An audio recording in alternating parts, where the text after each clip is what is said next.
Good evening, everybody, and welcome to tonight's debate for Colorado's 5th Congressional District. I'm 11 News anchor Adam Atchison, and it's good to be with you. We have viewers tonight on both kktv.com and on Facebook Live, and welcome all of you. This is being conducted via Zoom to keep everyone healthy and safe during the pandemic.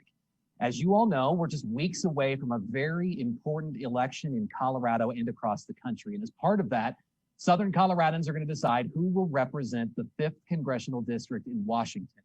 That district covers a large area, including El Paso, Fremont, Teller, Park, and Chaffee counties. I want to take a moment to introduce you to the candidates participating this evening. You'll likely see them on your screen right now. They are Democratic candidate Jillian Freeland, who's in the box below me here on the screen, Unity Party candidate Rebecca Kelty, and on my left side or right side of your screen, Libertarian candidate Ed Duffett. I do want to point out that 11 News did offer current Congressman Doug Lamborn the opportunity to participate in tonight's debate, but he declined.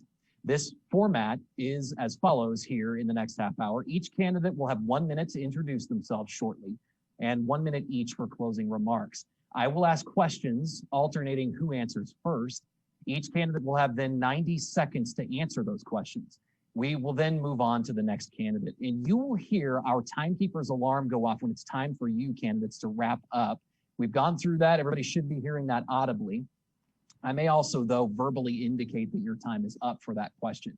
One important note for those that are watching via Facebook, we are going to take one question from social media tonight to ask the candidates at the end of this half hour. Our web team is going to select that question. So if you'd like to hear the candidates share their viewpoint on something specific, be sure to leave it in the comments section. With that, we're going to draw a name for the start on the opening remarks tonight. And we will begin with Mr. Duffett. You will have 1 minute, sir. Sorry, I had to unmute there. Can you hear me okay? Hear you now. Okay. Well, good evening. My name is Ed Duffett. I retired from the Air Force after almost 25 years and have spent the last 20 years in Colorado Springs. My last assignment was at the Air Force Academy, and I fell in love with the area and the folks that call this part of Colorado home. I became a libertarian a few years ago after being a Republican for most of my life.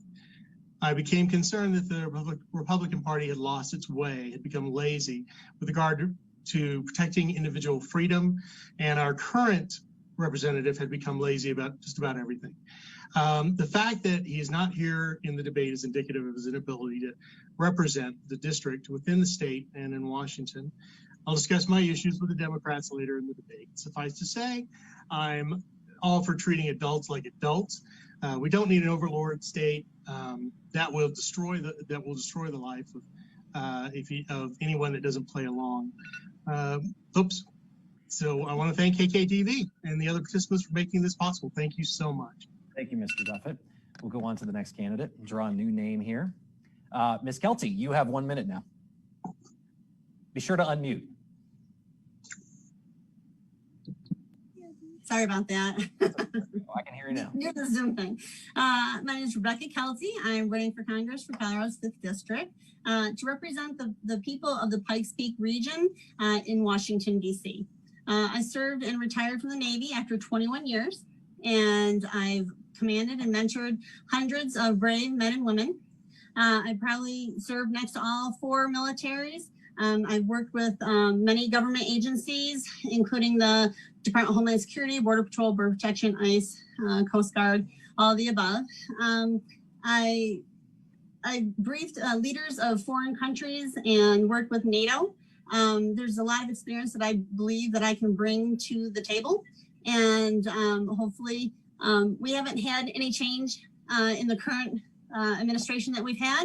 And it's time that we do something differently so we can have the change that Colorado and our district needs. Thank you. All right, thank you, Ms. Kelty. That leaves Ms. Freeland. You have 1 minute now as well. Don't forget to unmute your mic if you haven't already. Good evening, Colorado. My name is Jillian Freeland. I am a private practice midwife, a mom to 2 beautiful little girls, and a very proud Coloradan. I entered this race because I believe in the power of representative democracy, and that's not what I perceive from Congressman Lamborn. I believe that a representative should be accountable to their constituents, should come to the district when they are making decisions on our behalf, and should be responsible for helping us when we are facing difficulties such as the economic fallout from the COVID pandemic. I understand our healthcare system. My work in that field, as well as everywhere from scrubbing toilets to checking guests into hotels to delivering babies, means that I can represent the common people of our district and not just work for the big money interests. All right, thank you, Ms. Freeland. We appreciate that. Thank you all to all the candidates for those opening remarks. We're now going to go into the question phase of tonight's debate and forum. We're going to begin, I've sorted this out in a very particular way. We're going to begin with Mr. Duffett, and then we will alternate names for who answers these questions first. Tonight's first question is this: Colorado's unemployment rate in August was 6.2%. That's down from the peak in April. It's about twice as high as the same time in 2019. With thousands of Coloradans still out of a job right now, how are you going to help work to get those that are financially strapped by the pandemic back up to speed and prevent an even more serious economic decline? Mr. Duffett, as I said, we'll begin with you. You'll have 90 seconds. Thank you. Well, the one thing we don't want to do is, and libertarians are not anti-government, but we're for much less government.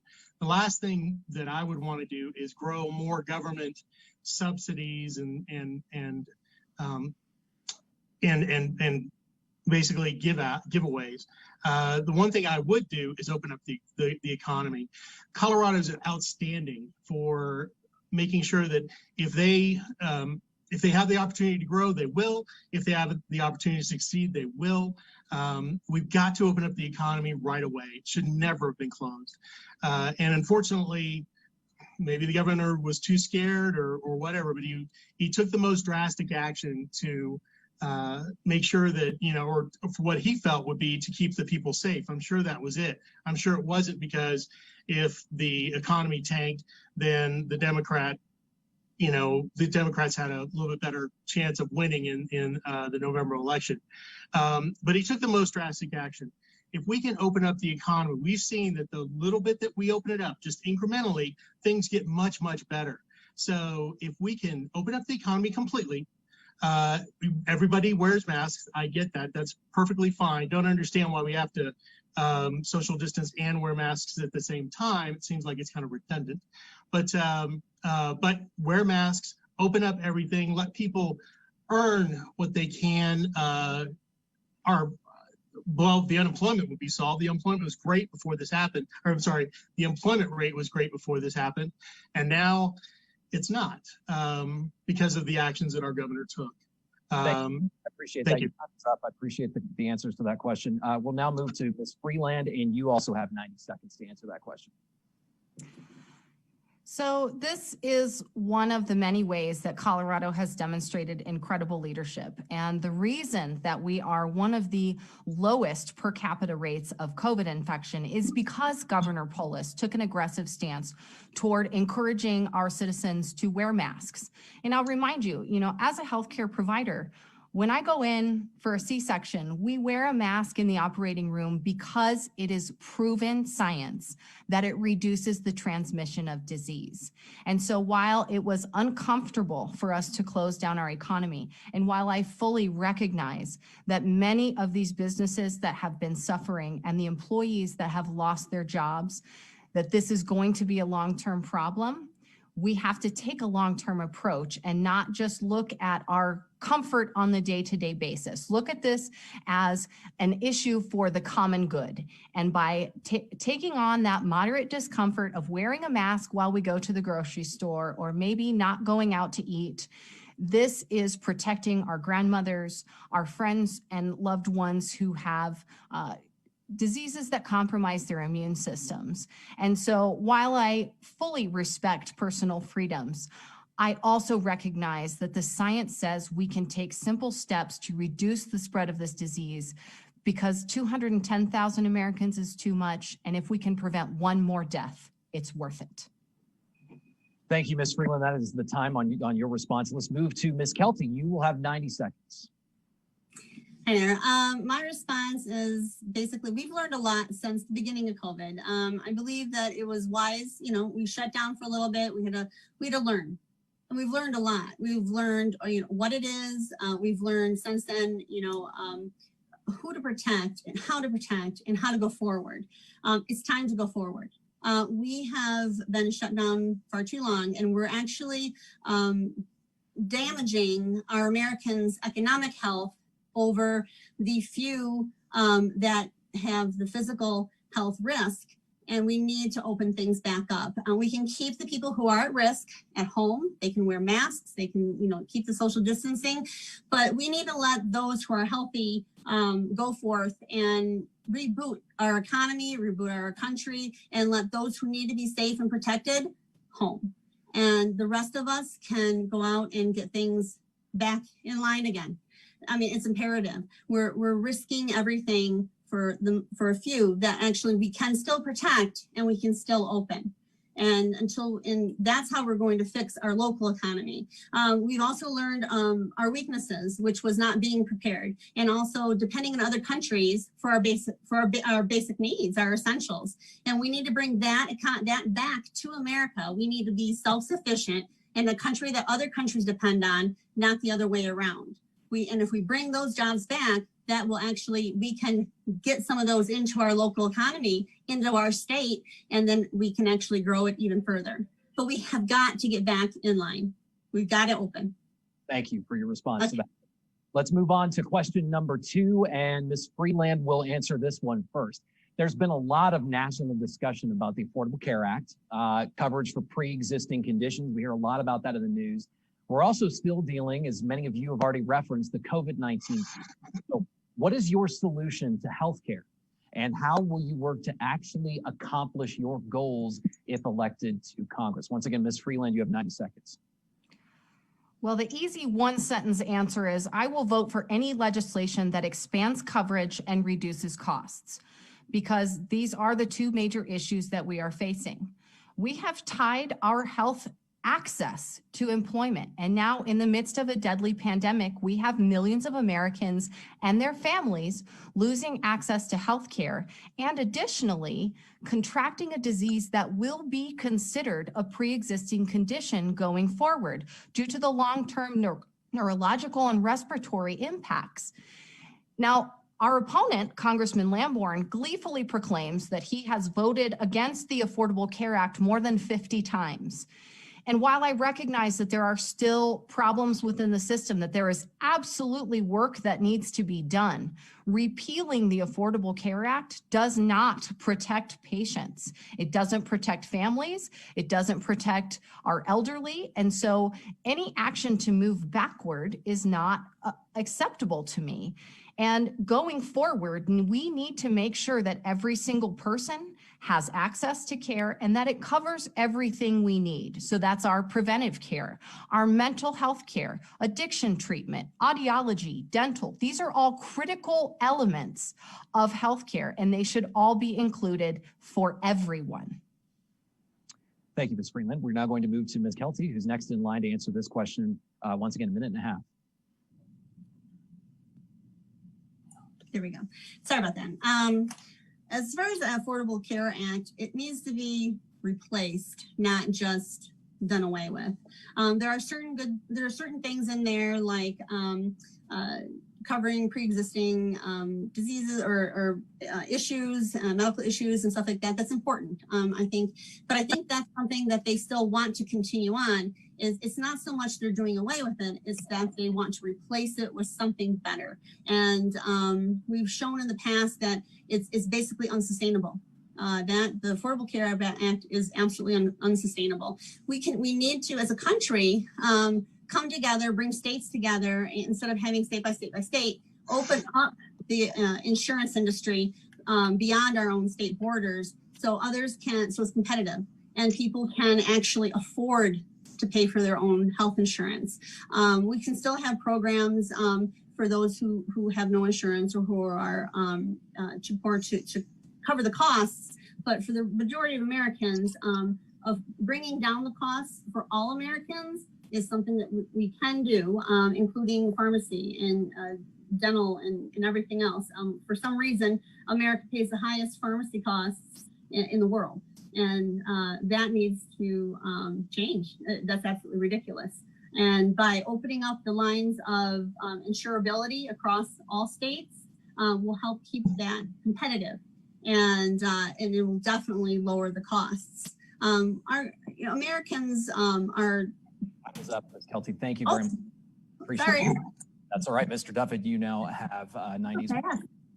It's quick, isn't it? Well, we've gotten far away from what the founding fathers had intended, and closer to what the Soviet Union was before it collapsed. Individual freedoms are just taking a bath, and the government keeps growing and growing and robbing Americans of the property and the assets that they worked so hard to get hold of in the first place. What I would do is a lot of what Rebecca said. Open up insurance across state lines, make sure that there is true competition with between insurance companies, make sure that folks with pre-existing conditions are taken care of. But the one thing I don't like is when I see people that have a pre-existing condition and then try and get health insurance. Why didn't they have insurance before? Basically. Also, I really wouldn't mind seeing those self-funded healthcare initiatives. I know there's a Christian one, or a Christian-based one out there, but that gives Americans the opportunity to actually fund healthcare and health services that they agree with, instead of having the government say, we're going to take this much money from you, and what we give you, you're going to like, and it doesn't matter. If you don't like it, well, you're still going to give us your money. It's so funny is that Congress always wants to fix problems. Your time is up. Thank you. You want to finish your sentence? Oh, well, it's just so funny that that Congress always wants to fix problems by borrowing from our grandkids. We've got to drop the amount of money we spend on things like healthcare in the country, but as a government, not as individuals.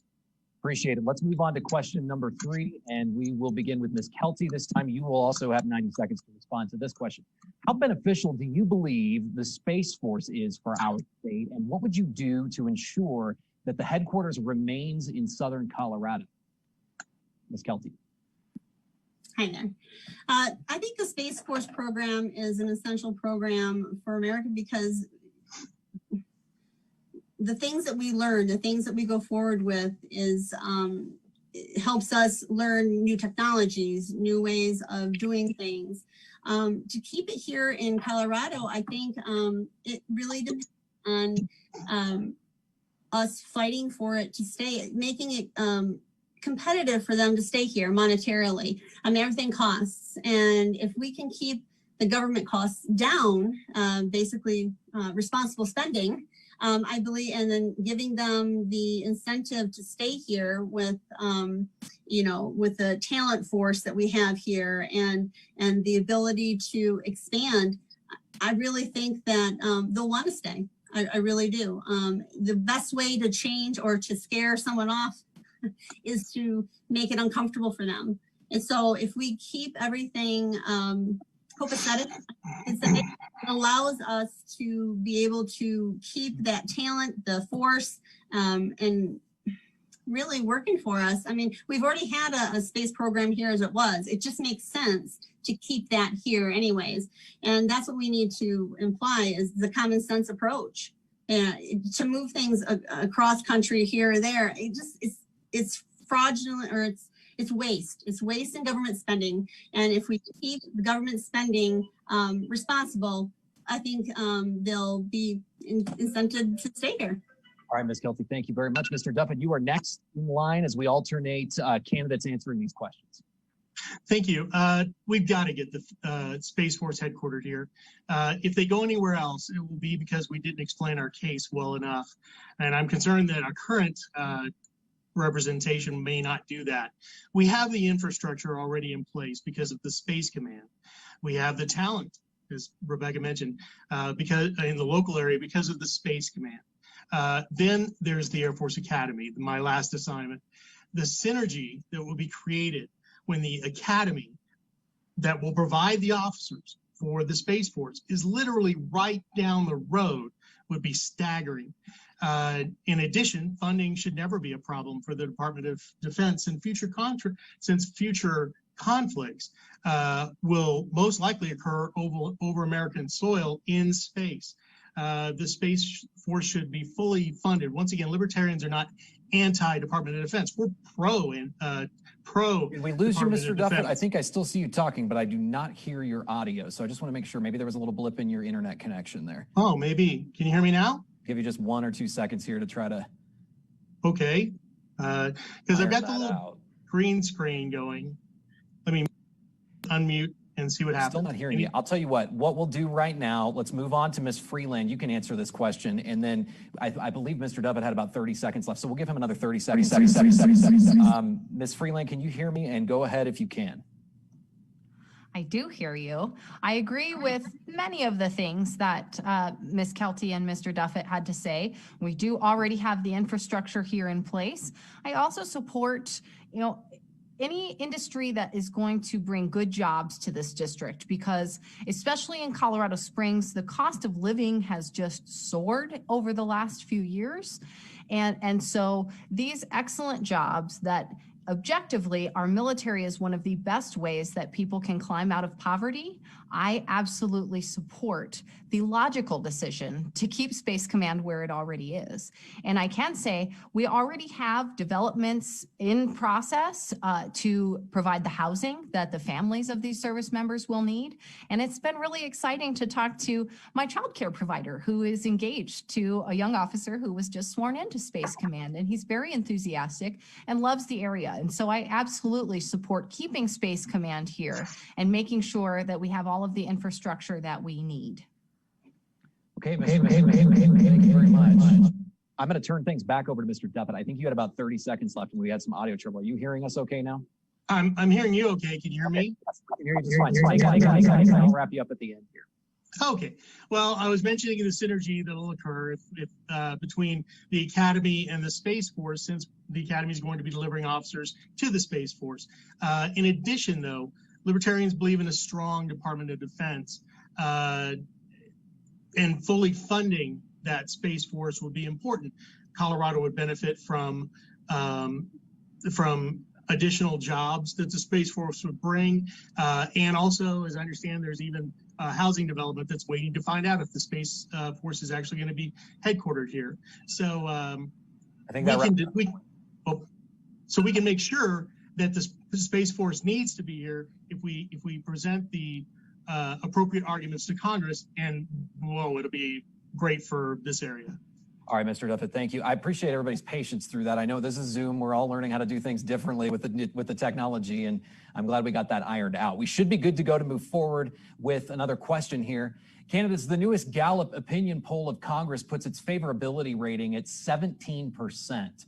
So I know we talked specific issues here, but why don't you tell us why you're running? And if elected, how will you work with the president and Congress to change the public opinion of lawmakers in Washington? We're starting with Mr. Duffett on this one. Well, and hopefully you can hear me. I believe it's important to have a third-party voice from Congress. Basically, it will peel back the layers of, distrust. If they have someone in there that isn't tied to either the D or the R, that are basically fair players. And if we vote for a third party individual to go into Congress or the Senate or the presidency, that would be great. Basically, it opens up those communication channels, and whatever then comes from those channels has a lot more legitimacy, rather than thinking, oh, that person's just a Democrat, or oh, that person's just a Republican. A third party will be able to provide that basically unbiased voice. There are things I agree with President Trump about. There are things that I agree with Vice President Biden about. But if we just had that unbiased voice come from Congress, then people would trust it more, and they would be able to say, okay, I see what they're doing, not necessarily wonder why they're doing it. And that would help out with even the decision-making abilities of either the Democrats or the Republicans, if they know that there's a fair trader there watching and reporting from the inside. Thanks, sir. Let's move on to Ms. Freeland. You also have 90 seconds. Well, let's talk about the job title, representative. That means you work for more than the people who belong in your party, unlike the sentiment of our current Congressman, Mr. Lamborn. Now, my first foray into politics was to visit his office back in 2017 with a group of concerned Coloradans. We were veterans, moms, retirees, teachers, people of different religious backgrounds and racial backgrounds. And unfortunately, his staff's response to our discussion of the issues and the needs of the district was to tell us that it's not his job to represent everyone, and that doing so would compromise his morals. Now, I fully recognize that we all have our ideas about how the world works and what is an ideal country. But the difference between why I'm running and why Congressman Lamborn clings to this seat, I believe that it is the job of a representative to be responsible and accountable to the people in the district. That requires showing up for debates. That requires showing up and having town halls. And these are not behaviors that Mr. Lamborn exhibits. So one of the commitments that I have made is to hold 10 town halls in every term and commit to 2 general election debates, because the voters have a right to hear from us and to make an informed decision. And we cannot hope to represent the people without hearing about their concerns and their experiences. And that's what I will do. Thank you, Ms. Freeland. Ms. Kelty, you have 90 as well to answer this question. Basically, I'm running because I'm with the Unity Party. And the Unity Party believes in uniting the country. And that means that we need to have more moderate candidates in Congress. I'm a moderate conservative, and the Republicans and the Democrats, the bickering, the backstabbing, I mean, the mess that they have made needs to end. We need to start bringing in more moderates, more third-party candidates into Congress, because if we want things to change, you can't keep voting the same way. You've got to vote for change, for difference. As far as Americans just don't trust Congress anymore, and that's a shame. And if we can bring back ethics and morals and compromise and actually going to the people and have candidates who are people candidates, not party candidates, I think that we can help our country move along in the direction that the people want. That's one of the things that I have noticed throughout the last 25 years that I've actually been into politics, that the parties have become so radicalized, the 2 major parties, the duopoly, and the duopoly needs to end. By bringing in third parties and people who actually are there to represent the people and all the people, including the independents who seem to be left out in the cold. Then we can actually have a government that's for the people, by the people. You know, it's very important that we give the power back to the people. That's what we need to do. Thank you, Ms. Kelty. And I'm running to do that. All right, now we're going to move into a half hour goes by very quickly. We're going to move into the phase where we're going to give each of the candidates 1 minute to provide some closing remarks. And again, as I mentioned at the top of the half hour here, we're going to draw names for that. So let's go ahead and draw a name here, and whoever comes out here first will go first in line. And that is Ms. Freeland. You take it away for a minute. Well, as you said, a half an hour is hardly any time to get to know a candidate. And I encourage you to please go learn more. And when you're inspired by a candidate, get involved, because this year voting isn't enough. We all know how much is on the line.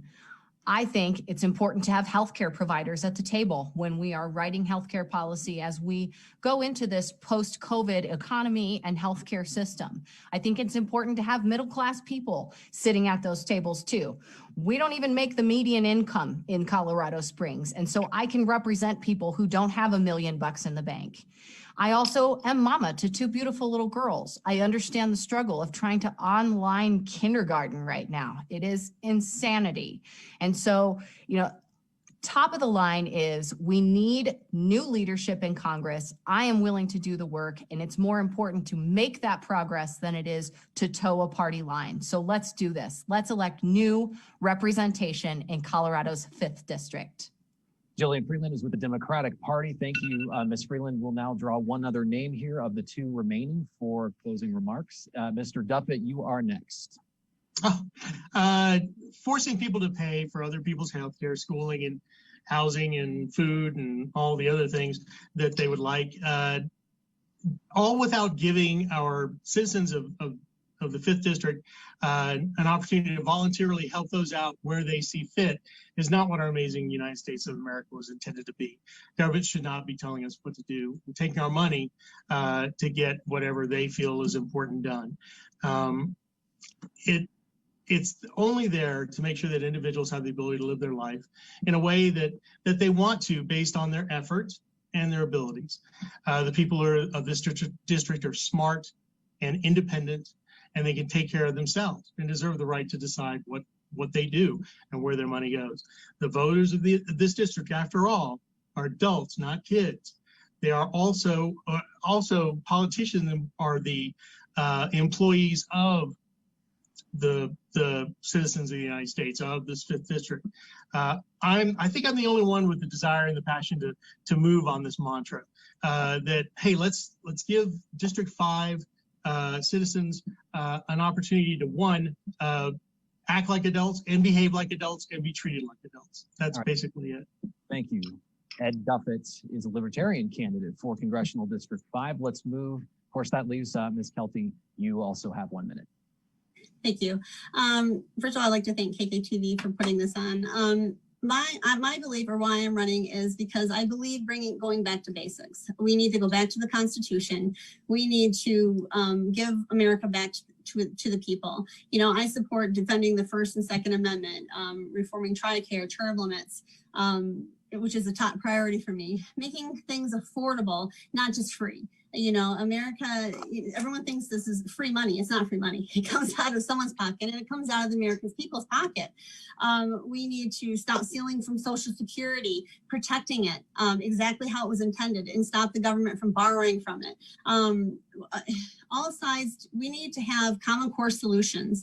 And in order to do that, it's to get away from the duopoly, get away from the Republican and the Democrat Party, and start bringing in moderates. People who actually can see all sides and actually take in all the information from both sides of the aisle and those in between. And that's why I'm running, because I'm that person in between, and I want to help unite this country. I want things to go back the way they were and make it for the people and only the people.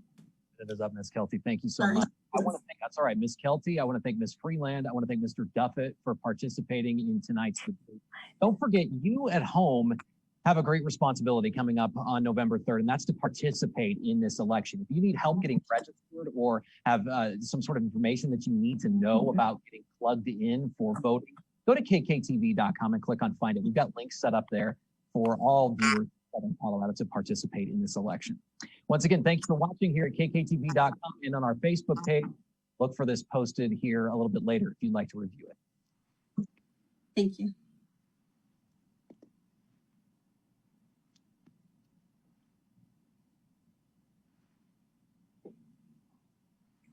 Thank you all for participating. I appreciate that. I believe. Thank you very much. Thanks, guys. I appreciate it. Take care. Those are the shortest 60 seconds of our lives. Am I right? I thought it was 3 minutes. I'm like, I literally